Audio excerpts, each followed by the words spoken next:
তার মানে হলো এই যে স্ত্রী তার ছেলে সন্তান দায়িত্ব তারই থাকবে সব সময়। তার মানে হলো যে ব্যক্তি কালেমা পড়লো ওই ব্যক্তির শয়নে স্বপনে ঘুমনে সব অবস্থায় যার হুকুম মানবে তিনি হলেন কে? আল্লাহ ছাড়া কারো কাছে মাথা নত করবে মুসলমান আরো জোরে বলেন করবে।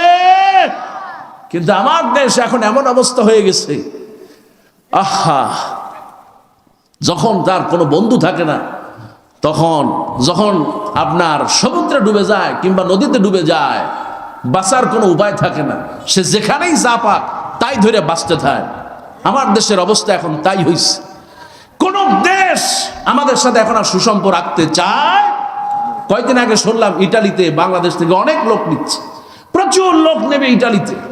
গ্রামে গ্রামে শত শত হাজার হাজার যুবক ইটালিতে যাওয়ার জন্য, ওরে বাপ রে বাপ, লাইন দিয়ে লাগছে। 10 লাখ 12 লাখ 13 লাখ টাকা দিয়ে ইটালি যায়। এখন শুনলাম ইটালি যাওয়া বন্ধ। কি আছে না নাই? যে ব্যক্তি জালেম হয়ে যায় তার সাথে আস্তে আস্তে দুনিয়ার সকলের সম্পর্ক নষ্ট হয়ে যায়, কিন্তু ফেরাউনের সাথে সম্পর্ক থাকে কত কম। হ্যাঁ মুসলমান জনগণ, ঠিক কিনা? এই জন্য আপনি যদি ঈমান আনেন, আল্লাহ পাক আপনার কথা কোরআনুল কারীমে বললেন, যারা ঈমান আনবে, সত্যিকার ঈমান আনবে, ও ব্যক্তি জীবনের সব সময় আল্লাহকে ভয় করবে, আল্লাহ ছাড়া কারো কাছে নিজেকে সমর্পণ করবে না। আল্লাহ রাব্বুল আলামিন খুশি হয়ে তার ব্যাপারে কোরআনুল কারীমের মধ্যে একটা সূরা নাযিল করলেন, সূরাতুল মুমিনুন। আল্লাহ পাক বলেন, قد أفلح المؤمنون الذين هم في صلاتهم خاشعون। আমার আল্লাহ বললেন, যুবক মা, তোমাকে বলি মা, মুমিন যদি হতে হয় একজন নামাজি মুমিন হতে হবে।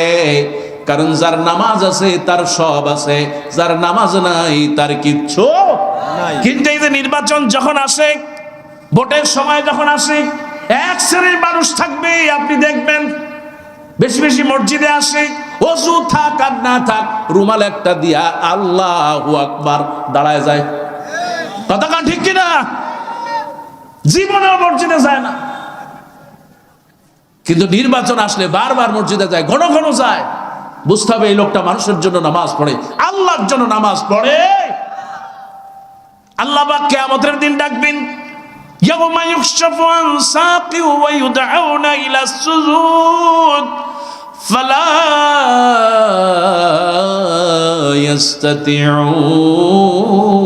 ইস্তাতিউন। আল্লাহু আকবার। আমার আল্লাহ রাব্বুল আলামিন কিয়ামতের দিন ডাকবে, নামাজিরে আয়, তুই যে নামাজ পড়েছিলি নির্বাচনের আগে কিংবা বিপদে পড়ে নামাজ পড়েছিলি, এখন তুই একটু সেজদা দে, আমার একটু দেখা। আল্লাহ পাক বলেন, ও মন্ত্রী থাকলেও সেদিন সোজা হয়ে থাকবে, সেজদা দিতে পারবে? আর ওসরে বলেন সেজদা দিতে পারবে? আমার আল্লাহ পাক বলেন, যে ব্যক্তি মুমিন হবে তার নামাজটা সুন্দর হবে। খুশি হবেন কে? মুমিনদের পরিচয় আল্লাহ অনেক বড় পরিচয় দিলেন, বড় একটা সূরা নাজিল করলেন। কোন সুবহানাল্লাহ। আমার ভাইয়েরা, মুমিনদের পরিচয় আল্লাহ দিলেন। এবার আল্লাহ রাব্বুল আলামিন আর এক শ্রেণীর মানুষ থাকবে যারা মুনাফিক, মসজিদে থাকবে তারপরেও মুনাফিকি করবে। আছে না নাই? কথা বলা আছে না নাই? আল্লাহ নবী বলেন, ইজা হাদ্দাসা কাযাবা, যখন কথা বলবে মিথ্যা কথা বলবে। আর মসজিদের হাজী সাহেব মিথ্যা কথা জীবনেও বলে। হুজুর আমি করব কি? আমি কি হাজী হয়ে পাপ করছি নাকি? আমার মিডিয়া খুললেই তো প্রত্যেক দিন আমি মিথ্যা কথা শুনি। এ কথা ঠিক কিনা?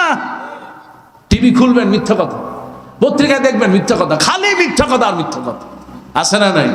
মুনাফিকের 1 নম্বর আলামত হচ্ছে ইজা হাদ্দাসা কাযাবা, খালি মিথ্যা কথা বলবে, ঘন্টায় ঘন্টায় মিথ্যা কথা বলবে।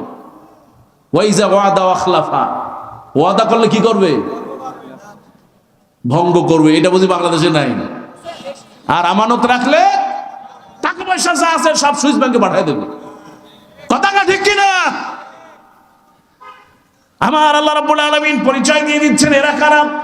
এ যদি নামাজি হয়, আপনি কোরআন খোলেন, আল্লাহ রাব্বুল আলামিন তার পরিচয় দিয়া কোরআনুল কারীমে একটা বড় সূরা নাজিল করলেন, সূরাতুল মুনাফিকুন। কোন সূরা? সূরাতুল মুনাফিকুন। তার মানে হলো এই মাহফিলে মুনাফিক আছে। কতক্ষণ? হ্যাঁ, মুসলমান আছে না নাই? এটা বললেন কে? আমার ভাইয়ারা, আমার মায়েরা, সেই জন্য বলি মুনাফিক হওয়া যাবে না। মুমিন যদি হতে হয় মুনাফিক হওয়া যাবে না।